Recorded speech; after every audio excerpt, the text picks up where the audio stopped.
तो दोस्तों जैसा मैंने बताया था कि अभी हम लोग इसमें नया प्रोग्राम डालेंगे, तो स्पेशली इसमें एक बटन होती है यहाँ पे प्रोग्राम मैनेजर की, जो हम लोग एडिट मोड में करते हैं ना, यहाँ पे हम लोग किसी भी मोड में या ऑटो मोड में भी आप कर सकते हैं। तो प्रोग्राम मैनेजर को हम लोग प्रेस करेंगे तो यहाँ पे कुछ ऑप्शंस आपके ना, यहाँ पे ऑप्शंस चेंज हो जाएंगे। अभी तो नहीं आ रहा है, बट जैसे हम यहाँ से प्रोग्राम मैनेजर को प्रेस करेंगे, जैसे मैंने प्रेस कर लिया, तो आप देखेंगे कि यहाँ पे कुछ ऑप्शंस चेंज हो जाएंगे। एक तो एग्जीक्यूटिव आ गया सबसे ऊपर, उसके बाद new, search, mark all, copy paste, ये सारा ऑप्शन वही आ गया जो आपको एडिट मोड में अनु कंट्रोल में आता है।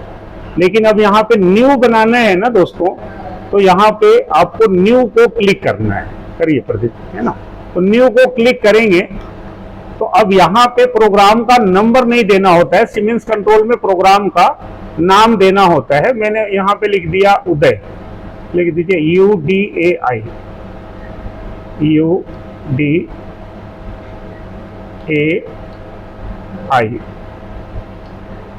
तो ये मैंने प्रोग्राम का नाम टाइप कर दिया यहाँ पे, और अब इसको हम लोग यहाँ से ओके कर देंगे। दिख नहीं रहा होगा, नहीं, चलिए, तो ओके कर देंगे तो ये नया प्रोग्राम की विंडो खुल जाएगी। ये ओके कर लिया, ठीक है। तो अब इसमें टर्निंग के प्रोग्राम तो आप सिंपल जैसे बनाते हैं वैसे ही बनेगा, टर्निंग बोरिंग। स्पेशली थ्रेडिंग का जो प्रोग्राम है ना, वो थोड़ा अलग रहता है। तो अब मैं आपको ना यहाँ पे थ्रेडिंग का प्रोग्राम ही बना के दिखाने वाला हूँ। तो अब हम लोग इसमें देखते हैं कि थ्रेडिंग का प्रोग्राम कैसे बनाना है। अब हम यहाँ देख रहे हैं कि यहाँ पे ना बहुत सारे ऑप्शंस आ रहे हैं, जिसमें आप देखें तो ये एडिट मोड में ड्रिलिंग, टर्निंग, काउंटर, है ना। तो इसमें से आपको टर्निंग में ही थ्रेडिंग का आता है, क्योंकि जो पैटर्न होता है टर्निंग या थ्रेडिंग का वो सेम होता है। तो यहाँ पे जब मैं ये टर्निंग को प्रेस करूंगा तो फिर कुछ ऑप्शन यहाँ पे चेंज हो जाते हैं। आप यहाँ पे देखेंगे तो राइट साइड में वर्टिकल कॉलम में आपको ऑप्शन आ रहा है स्टॉक रिमूवल का, ग्रूविंग का, अंडरकट का और थ्रेडिंग का, कट ऑफ का। तो हमें थ्रेडिंग करना है, तो ये थ्रेडिंग वाले बटन को प्रेस कर देंगे। तो यहाँ पे एक विंडो खुल के आएगी। थ्रेड में फिर ये ऑप्शन आ रहा है कि थ्रेड लॉन्गिट्यूडनल काटना है, फेस पे काटना, टेपर थ्रेड या थ्रेड चेनिंग। तो हम लोग कौन सा लॉन्गिट्यूडनल लेंगे, कर दीजिए, है ना। तो अब यहाँ पे दोस्तों ये सारा एक कॉलम बन के आ जाता है, और इसमें एक एक चीज आपको यहाँ पे डालनी है। तो अब इसको मैं आपको कंटिन्यू दिखाता हूँ और समझाता हूँ, आप लास्ट तक बने रहें, ठीक है। तो दोस्तों आपने देखा कि यहाँ पे एक ये मैप बन के आ गया, और यहाँ पे इसके सारे डाटा आपको यहाँ पे डालने हैं। फिर ये अपने आप वहाँ पे जा करके ये साइकिल 97 भी होता है, यहाँ पे साइकिल 99 है। और जो बहुत पहले की मशीनें होती थी ना, जो 802D, तो उसमें 97 ही होता था। बट इसमें अलग अलग साइकिल है। आपको लॉन्गिट्यूडनल थ्रेड डालनी तो अलग साइकिल है, आपको अगर फेस पे थ्रेड डालनी तो अलग साइकिल है। तो जनरली हम लोग ये लॉन्गिट्यूडनल थ्रेड ही डालते हैं। इसमें ये साइकिल 99 है। तो अब इसमें पहला जो कॉलम में भरना है ना, आप यहाँ देख रहे होंगे thread start point along longitudinal axis. तो आपको स्टार्ट पॉइंट क्या दिया है, ये SPL। तो ये आपको 0 से स्टार्ट करना है। तो हम लोग यहाँ पे प्रदीप डाल दिए, है ना, यहाँ पे हम लोग 0 लिख देंगे, 0 इनपुट। तो ये इनपुट हो गया। उसके बाद अगला जो है ये DM1 जो है, ये diameter of thread at start point. तो स्टार्ट पॉइंट का मतलब हो गया कि आपको यहाँ का डाया कितना डालना है। अभी जैसे हमारा जो डाया है 35 है, तो -35 है, तो हम लोग यहाँ पे स्टार्ट डाया -35 डाल देंगे, -35 इनपुट। तो ये स्टार्ट डाया हमारा हो गया। उसके बाद अगला जो कॉलम है ये थ्रेड एंड पॉइंट पूछ रहा है कि आपको कहाँ तक जाना है। तो अब आप यहाँ से इधर तक का देखेंगे तो सपोज करिए मुझे 10 mm जाना है, तो हम यहाँ पे लिख देंगे -10.0। ये -10 हो गया इनपुट। दूसरा जो दोस्तों यहाँ का डाया है ना, ये तब यूज करते हैं जब आपको टेपर थ्रेड बनानी हो। अगर यहाँ का 35 है, यहाँ का 36 है, तो आपको DMM1 में 35 डालना है, यहाँ पे 36 डालना है। लेकिन अगर आपका डाया सेम है तो या तो आप यहाँ पे -35 डाल देंगे और नहीं तो 0 डाल देंगे। क्या डालते हैं आप लोग? तो कुछ नहीं डालते। हाँ, तो आप -35 है, आप सेम डाया यहाँ का हम लोग डाल देंगे, दोनों में सेम रहेगा। उसके बाद ये कह रहा है कि रनिंग पाथ APP होता है कि आप Z0 से कितने बाहर से चलाना है। अगर आपको 2 mm 3 mm जनरली हम लोग बाहर से ही थ्रेडिंग करते हैं, तो आप यहाँ पे 2 mm डाल दीजिए या 3 mm डाल दीजिए, कोई इश्यू नहीं। 2 0 इनपुट। ऐसे ही रन आउट पाथ है अगला, कि जब आपका जहाँ पे थ्रेड खत्म हो रही है तो उसके बाद आप कितना बढ़ाना चाह रहे हैं। तो अगर थ्रेडिंग के बाद कुछ स्पेस है तो आप डाल दीजिए, नहीं तो आप जनरली उसको हम लोग 0 ही लिख देते हैं या छोड़ दे तो भी वो 0 ही मशीन पड़ती है, आप मत उसको डालिए। उसके बाद ये थ्रेड डेप्थ है। थ्रेड डेप्थ आपको दिख रहा होगा कि यहाँ से यहाँ तक की जो डेप्थ है वो, तो जनरली जो थ्रेड की डेप्थ होती है, मैं पीछे बहुत सारे वीडियो में बता चुका हूँ कि ये 0.63 इंटू पिच लेते हैं। तो अगर पिच हमारी 1.5 की बनानी है तो ये थ्रेड की जो डेप्थ होगी आपका 1.5 में आपको 0.63 का गुना कर देंगे, ये 0.945 आएगा। तो यहाँ पे हम लोग 0.945 डाल देंगे। ये पिच इंटू थ्रेड की 0.63 इंटू पिच होता है, तो ये हमने डाल दिया 0.945। ठीक है। उसके बाद ये फिनिशिंग अलाउंस पूछ रहा है। अगर आपको 10-20 माइक्रोन डालना है तो डाल सकते हैं और नहीं तो छोड़ सकते हैं। जैसा क्या डालते हैं आप लोग, 0.2 का आपने फिनिश अलाउंस डाल दिया तो ठीक है, ये फिनिश अलाउंस हो गया।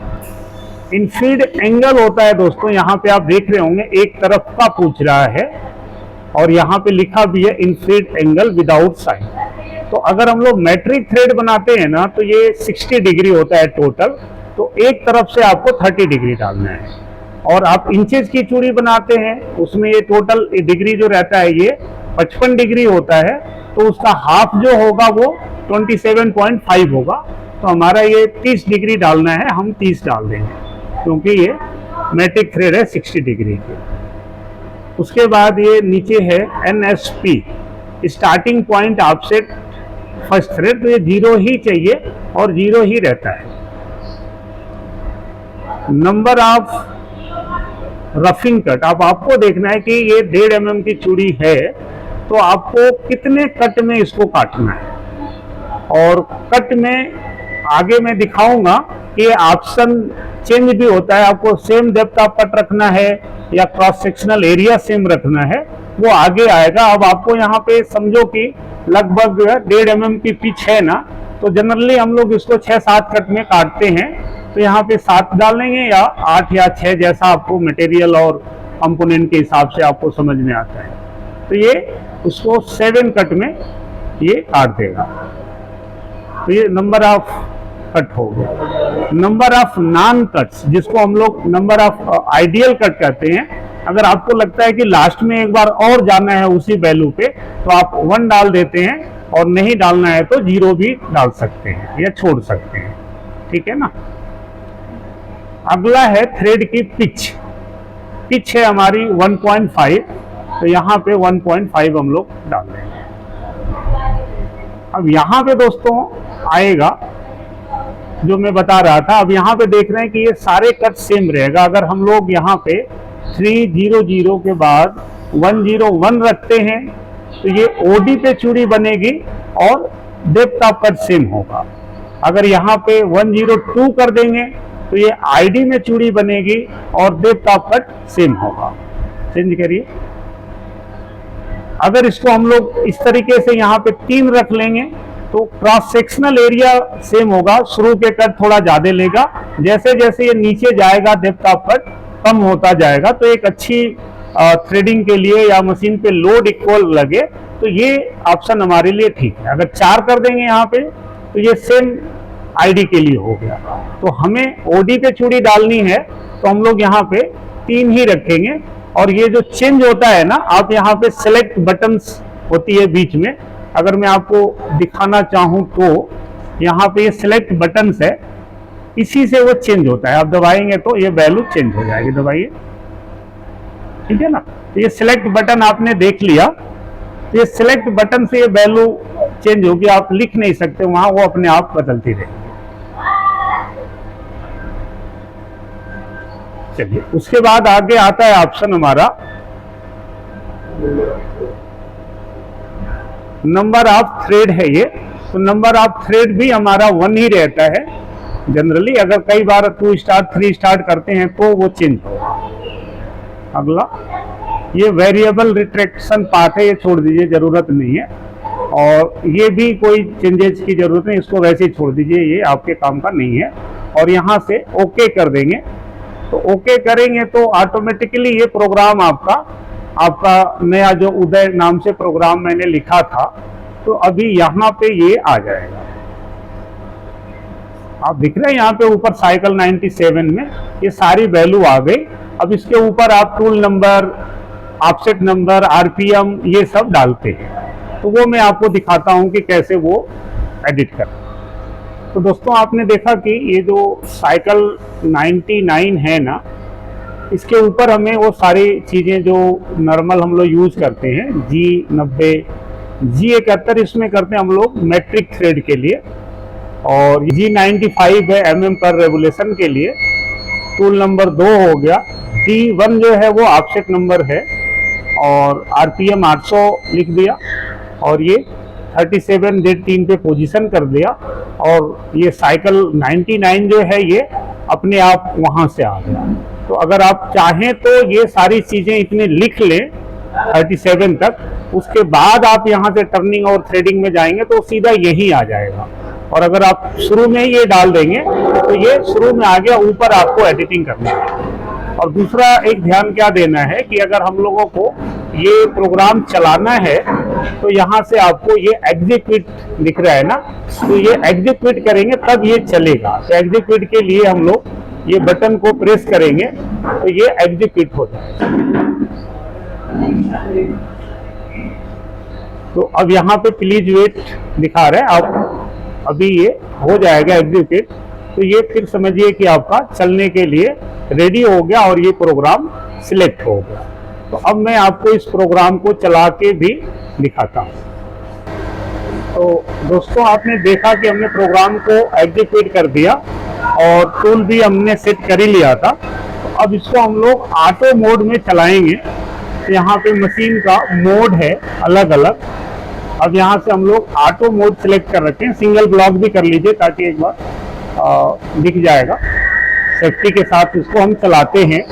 अब साइकिल स्टार्ट करेंगे तो आप देखिए ये कैसे कटिंग करने वाला है। चलाइए।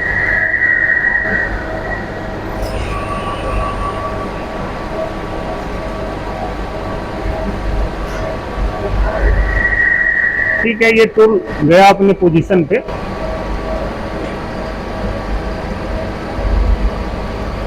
ये पहला कट गया, दूसरा गया, तीसरा गया,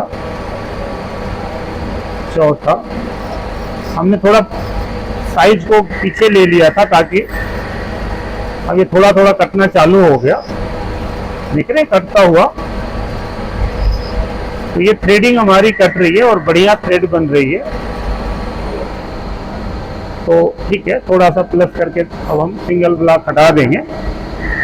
दोस्तों, ये भी देख लीजिए कि ऑफसेट वगैरह में कैसे साइज को घटाते बढ़ाते हैं।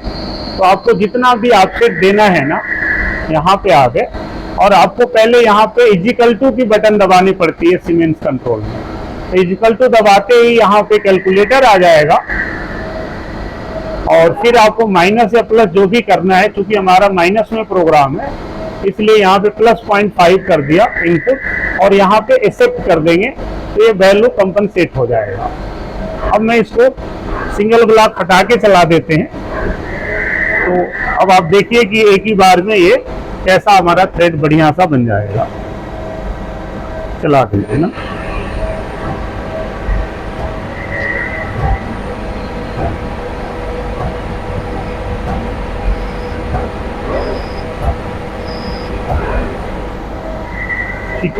तो ये देख रहे होंगे कि ये थ्रेडिंग हमारे कंपोनेंट पे अच्छी सी थ्रेड बन गई है, जिसको हम लोग गेज के हिसाब से ओके कर लेंगे। तो आपको काफ़ी अच्छे से समझ में आ गया होगा, और आपको कोई डाउट होगा तो आप कमेंट बॉक्स में लिखिए, मैं फिर से इसको बता दूंगा। धन्यवाद।